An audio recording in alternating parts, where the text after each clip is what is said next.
How to move the footnote separator from left to right in Word. Hello guys, this is Atticus and welcome back to another tutorial video. In today's video, I'll teach you guys how you can move the footnote separator from left to right in your MS Word. So before we begin, if you're new to our channel, don't forget to subscribe down below and stay tuned for more. Now let's begin. First, open up your Word, and after you open up your Word, there you will see your footnote separator and it's on the left. So what we do is on the top you will see the view option.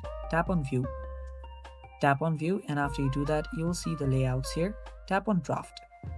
After you're on the draft option, what you'll do is head over to this references option. Under the references option you'll find the footnotes. This is the section. Tap on show notes. After you do that, select the footnote. Here you can choose footnote separator as well, and here you'll find this footnote separator. What you'll need to do here is select that footnote separator and align it to the right.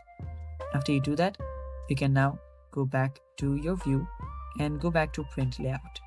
After you do that, you'll notice your footnote separator has been moved to the right. And that's how you do it. Thanks for watching. Stay tuned for more, and bye bye. Take care.